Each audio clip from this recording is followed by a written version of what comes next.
Oke, yang pertama-tama kalian harus membuat database. Database itu sendiri digunakan untuk menyimpan data-data kalian. Di sini saya menggunakan PHP MyAdmin. Kalian bisa menggunakan aplikasi atau server lainnya. Jika kalian belum membuat database, kalian pergi ke Create Database di sini. Kalian tinggal memasukkan nama database yang akan kalian buat, lalu kalian klik tombol Create agar database kalian tersimpan. Yang wajib kalian perhatikan adalah nama database tidak boleh sama. Karena saya sudah membuat database, saya akan masuk ke database saya bernamakan kasir. Nah, database saya memiliki 3 tabel. Yang pertama, user, transaksi, dan barang. Karena saya menggunakan sistem transaksi one to transaksi atau satu barang satu transaksi. Di sini ada tabel user, transaksi, dan barang. Yang pertama-tama kalian harus buat user. Kalian bisa buat di create tabel. Di sini ada beberapa struktur dari tabel user. Yang pertama ada ID. ID di sini menggunakan tipe INT auto increment. Yang kedua ada username. Di sini menggunakan tipe varchar 50. Yang ketiga ada password. Di sini menggunakan varchar 255. Setelah itu kita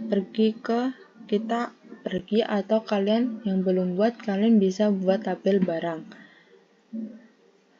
Tabel barang di sini mempunyai struktur. Yang pertama ada yang jelas ID harus INT auto increment. Yang kedua kode. Kode di sini saya menggunakan tipe varchar 25. Yang ketiga ada nama, yaitu saya menggunakan varchar 100. Yang keempat ada harga, saya menggunakan tipe INT. Tabel selanjutnya yang harus kalian buat adalah tabel transaksi dengan struktur. Yang pertama ada ID, yang jelas tipenya INT auto increment. Yang kedua ada barang ID.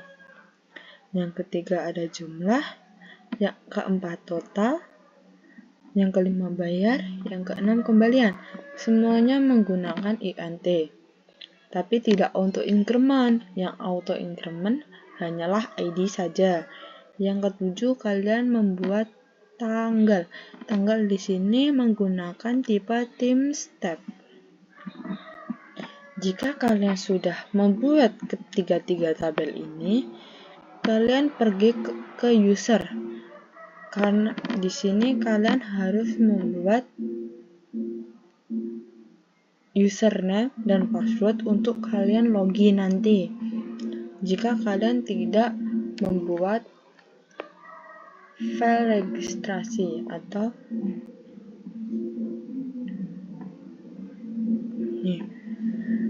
di sini, jika kita pergi ke insert, nanti kalian tinggal masukkan username yang akan kalian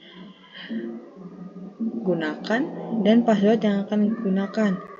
Jangan lupa password di sini menggunakan MD5. Setelah kalian cek, kalian klik go ini.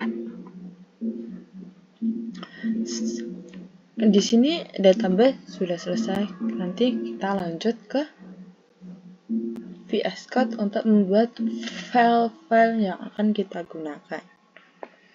Nah, setelah kita menyelesaikan database yang sudah kita buat, kita harus membuat file-filenya di VS Code. Di sini yang pertama kalian harus buat adalah file koneksi. Koneksi itu sendiri berfungsi untuk menghubungkan hubungkan antara file PHP dengan database yang barusan kita buat tadi.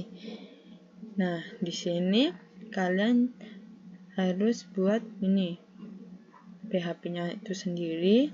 Setelah itu $koneksi.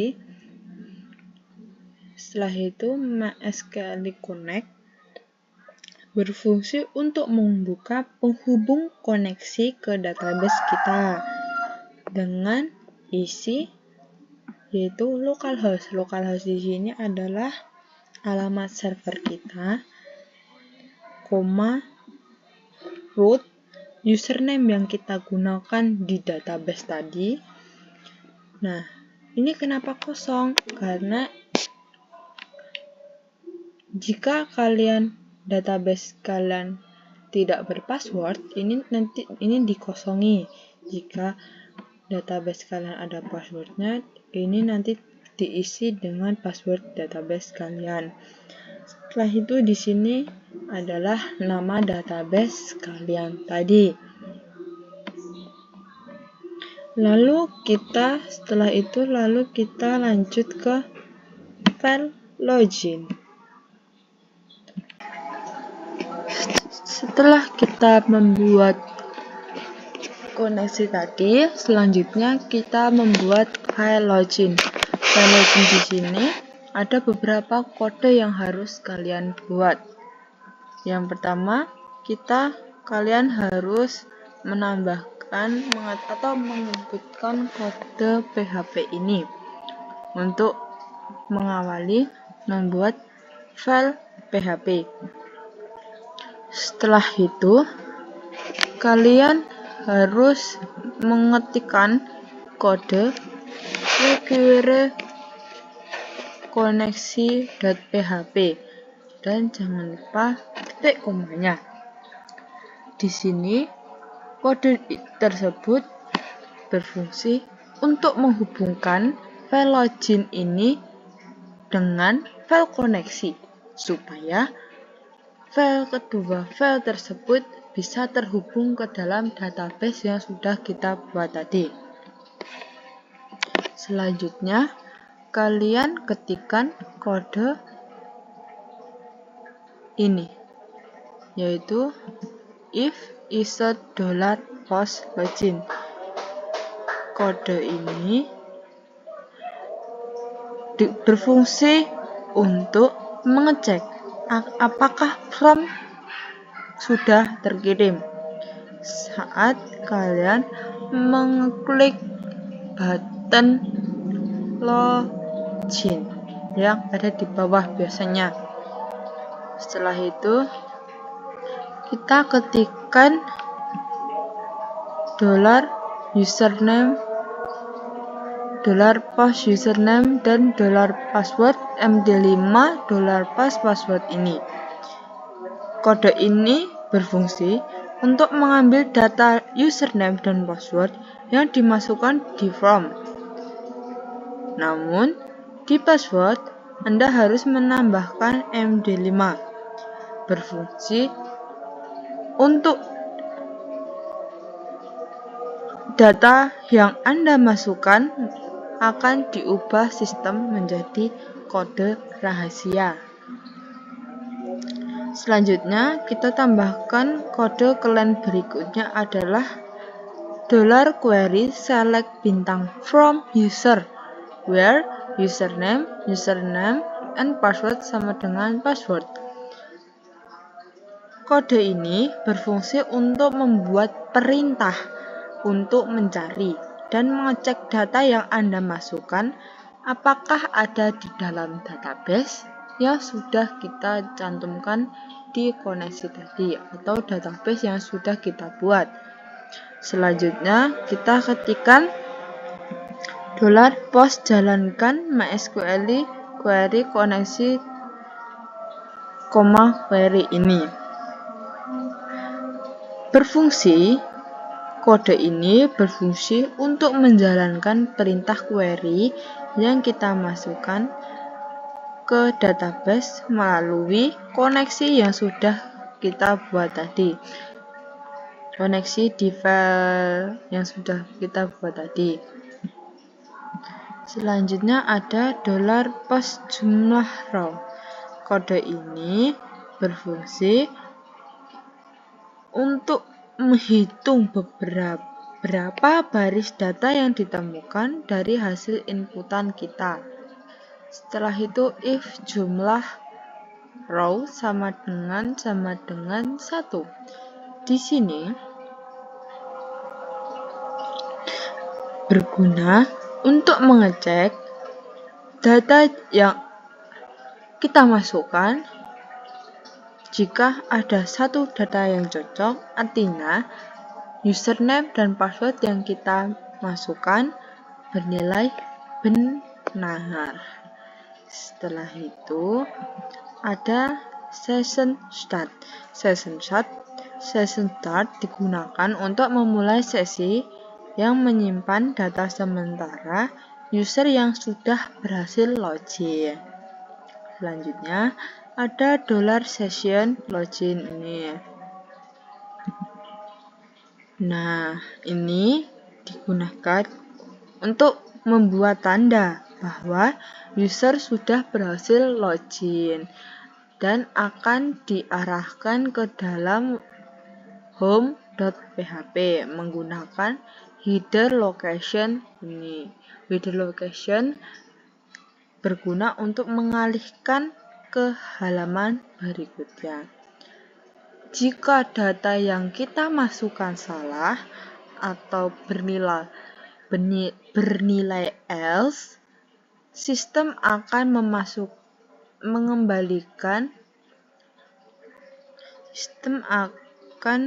kembali ke halaman login yang berada di index.php. Selanjutnya, kalian harus membuat file logout. Setelah kalian membuat koneksi login, habis itu kalian membuat logout. Logout ini berfungsi untuk kembali ke halaman login jika kita sudah selesai dari halaman atau web yang kita buat dan kalian ingin kembali ke halaman login. Yang pertama, kalian harus mengetikkan kode PHP seperti biasanya. Lalu mengetikkan kode session start. Kode ini digunakan untuk memulai atau melanjutkan sesi yang sedang berjalan. Dari tadi kan ada session. Session adalah cara PHP menyimpan data sementara untuk setiap pengguna, misalnya login. Setelah itu ada session unset. Nih. Session unset sendiri berfungsi untuk menghapus semua variabel yang tersimpan dalam session saat ini. Jadi, data seperti username atau status login yang disimpan di session akan dihapus, tapi session itu sendiri masih aktif. Selanjutnya adalah session history. Nah, di bagian ini berfungsi untuk menghancurkan seluruh session termasuk menghapus data session, menghapus session ID dari server. Ini berarti sesi pengguna benar-benar berakhir. Biasanya digunakan saat logout. Jadi, data yang kita inputkan saat login tadi dihapus oleh session history. Selanjutnya ada echo. Nah, echo di sini menampilkan pesan pop-up di browser yang memberitahu bahwa logout Anda berhasil. Biasanya ada notif kecil berisi tulisan yang kita masukkan di dalam script ini. Nah, script ini berfungsi untuk memberikan notif atau pemberitahuan bahwa logout berhasil. Nih, menggunakan kode ini. Setelah itu, window.location ini berfungsi untuk mengembalikan yang semulanya kita berada di dalam web itu kembali ke file login yang semula. Seperti itu. Selanjutnya, jika koneksi login logout selesai, selanjutnya kita masuk ke dalam indeks.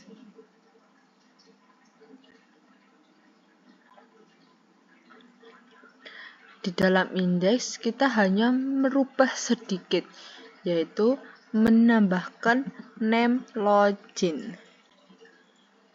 Name login ini digunakan untuk membuat tampilan button login di halaman login tersebut.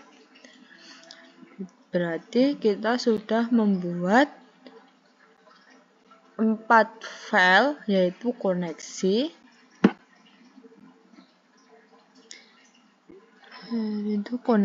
yang pertama ada koneksi, yang kedua login, yang ketiga logout, yang keempat indeks. Setelah selesai, kita pergi ke home. Nah, selanjutnya kita akan menambahkan beberapa kode di file home.php ini agar transaksi nanti bisa berjalan. Seperti biasa, kalian harus menambahkan php lalu session start. Session start di sini digunakan untuk memulai sesi agar data yang kita masukkan bisa disimpan sementara di dalam server. Yang ketiga, include koneksi.php. Nah, di sini berfungsi untuk menghubungkan file home PHP dan dengan form koneksi PHP agar kedua file ini bisa terhubung ke dalam database. Selanjutnya ada kode produk. Nah, kode ini berfungsi untuk jika kita melakukan transaksi nanti, data akan diambil dari file data barang yang berada di dalam tabel. Nah, data akan disimpan ke dalam array produk dengan ID barang sebagai kunci untuk mengambil data barang yang ada di dalam tabel. Selanjutnya, kode ini berfungsi untuk jika nanti tombol tambah ditekan, data barang dan jumlah barang yang diambil dari from data barang akan dicek. Jika data barang yang kita tambahkan valid, data akan disimpan ke dalam session card. Nah, di dalam session card ini. Selanjutnya, subtotal ini akan dihitung harga barang yang sudah. Nah, ini harga barang yang ada di dalam tabel data barang akan dikalikan dengan jumlah yang kita masukkan. Nah, setelah itu jika berhasil, nanti akan ada pesan barang berhasil ditambahkan. Jika kita gagal menambahkan data barang, nanti akan ada pesan barang atau jumlah tidak valid. Nah, untuk pemberian pesan kita menggunakan kode message ini. Selanjutnya ada nanti ada button hapus. Nah, button hapus sendiri menggunakan beberapa kode ini. Jika tombol hapus ditekan, isi keranjang akan dihapus atau dikosongkan. Nah, setelah itu kita nanti bisa menghitung kembalian menggunakan kode ini.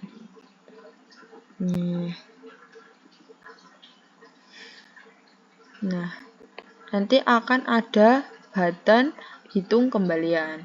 Jika kita tekan nanti, uang yang dibayar akan dibandingkan atau dikurangi dengan total belanjaan yang kita masukkan ke dalam keranjang tadi.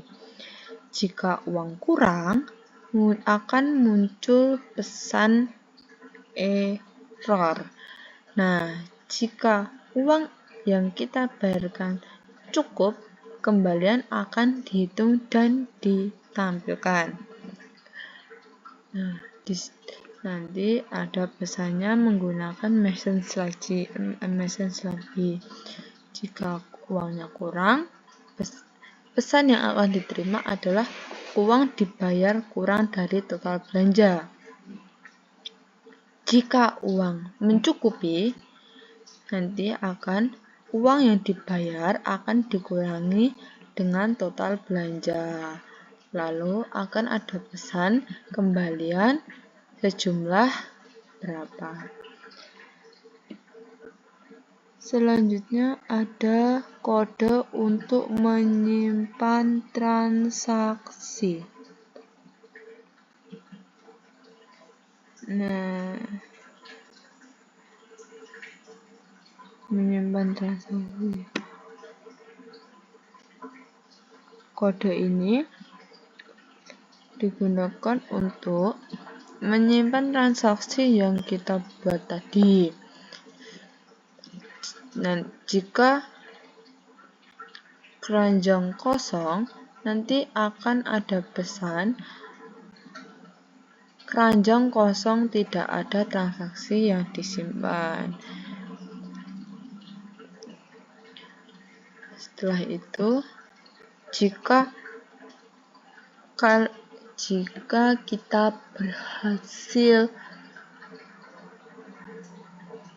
kita sudah melakukan transaksi, nanti jika kita klik button simpan transaksi, pesan yang akan muncul adalah transaksi berhasil disimpan.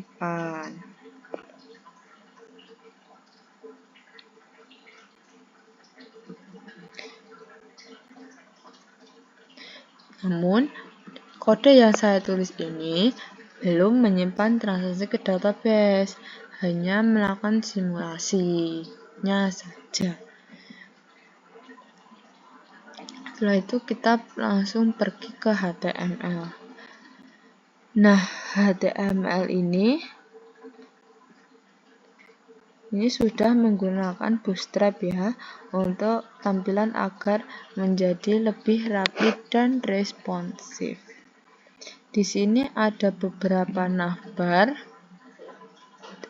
yang berisi atas nama toko dan tombol logout. Setelah itu, di sini ada, ini nama toko, ini nama kasir, dan ini button logout yang nanti akan berada di sebelah kanan. Setelah itu, di sini akan ada ini kode yang digunakan untuk from untuk memilih barang dan jumlah. Lalu akan ada tombol tambah. Nah, di sini ada transaksi penjualan. Setelah itu nanti ada message-nya, pesannya seperti tadi. Ini nanti ada from pilih barang yang akan dibuat. Setelah itu nanti di sini ada button tambah, kode buat button tambah. Nah, ini nanti tabel yang berisi nomor, nama, harga, jumlah, subtotal, dan aksi. Aksi nanti akan berisi tombol hapus. Nah, setelah ini di sini kode-kode di sini selanjutnya akan berisi ringkasan pembayaran, menampilkan total belanja, input untuk uang yang dibayar, menampilkan kembalian, total untuk menghitung kembalian, dan menyimpan transaksi. Sekali lagi, penyimpanan transaksi itu hanya simulasi dan belum bisa saya simpan ke database. Ini nanti yang akan disimpan. Nah, berikut yang saya sampaikan tadi kode-kode yang berisi di home PHP. Yang terakhir, kita akan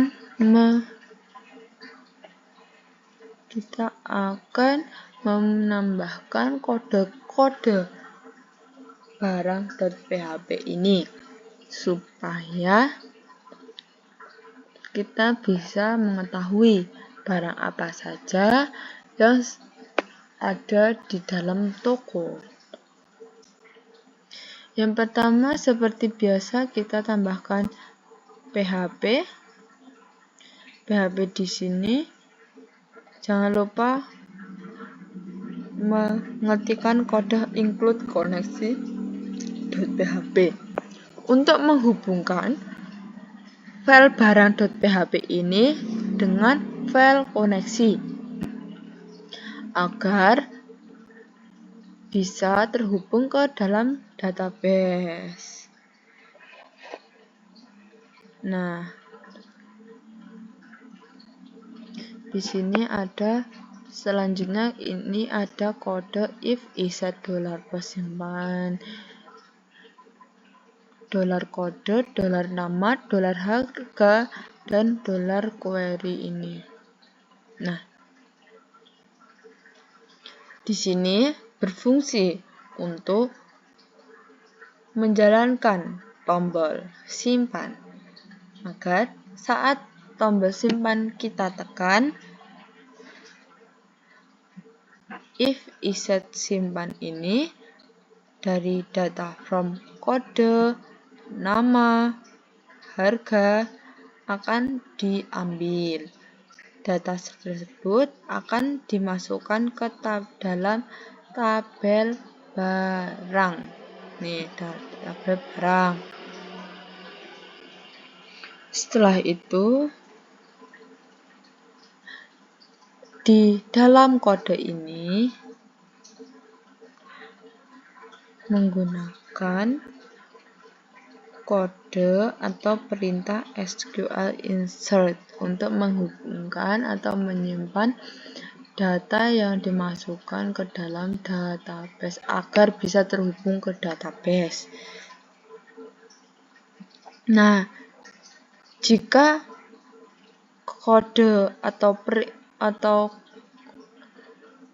data yang kita inputkan berhasil, nah nanti akan ada pesan, muncul pesan alert ini. Nah, ini barang berhasil ditambahkan dan berlokasi di barang.php di dalam tabelnya. Nah, jika gagal atau else akan mendapatkan pesan gagal ditambahkan. Nah, selanjutnya ada untuk membuat button hapus, kita perlu menambahkan kode ini. Nah, kode ini berfungsi untuk jika kita menekan tombol hapus, ID barang yang ingin dihapus akan diambil dari from. Query delete menghapus data barang berdasarkan ID. Nah, jadi jika kita klik, nanti ID akan diambil dari form, lalu query delete akan menghapusnya berdasarkan ID yang akan dipilih. Jika berhasil, akan muncul pesan alert berhasil dihapus yang berlokasi di barang.php. Jika gagal atau else, akan muncul pesan atau alert gagal dihapus. Semua lokasi berada di barang.php. Nah, jika gagal, dia akan nge-reload sendiri, barang tidak jadi terhapus. Setelah ini ada di bagian HTML. Nah, di sini nanti akan ada navbar. Nah, di sini kan ada navbar. Di sini akan menampilkan nama toko, yaitu kelola barang Dark Mart. Nah, navbar di sini, ini titelnya aja, maaf. Nah, di navbar ini nanti akan menampilkan nama toko ini, nama kasir, dan ada button atau lokasi untuk logout. Lokasi nanti akan berada di sebelah kanan atas. Setelah itu di sini nanti akan ada tujuan kalau data barang. Nah, di form ini adalah form untuk memasukkan data barang baru yang dengan kode barang, nama barang, harga, stok. Nah, dengan beberapa ini. Nah, setelah itu di sini ada tombol. Di sini saya menambahkan button simpan. Button simpan ini digunakan untuk mengirim data yang saya tambahkan itu ke dalam server tabel. Setelah itu ada button reset. Nah, button reset ini digunakan untuk menghapus jika saya akan membatalkan saya atau tidak jadi menambahkan kode inputan atau data barang yang tidak jadi saya tambahkan. Nanti kita akan pencet button reset ini. Dia akan otomatis mengosongkan beberapa form dan mengembalikannya ke awal. Nah, ini ada tabel data barang. Nih, tabel data barang ini ada beberapa kode untuk menampilkan data barang dari database dalam tabel. Kolom no ini berarti adalah nomor urutannya atau yang jelas ID-nya. Nah, di sini nanti ada kode barangnya, nama barangnya. Nah, setelah itu ada harga, stok, dan aksi. Nah, kolom stok diisi dengan angka 20 secara statis karena belum saya tambahkan beberapa kode agar stok menjadi lebih dinamis. Belum bisa sesuai keinginan yang ditambahkan. Jadi stok akan otomatis menjadi 20. Di sini button itu tidak berfungsi dan hanya button hapus yang berfungsi. Sekian penjelasan singkat dari saya. Jika ada salah kata atau ketidakpahaman saya menjelaskan, saya mohon maaf.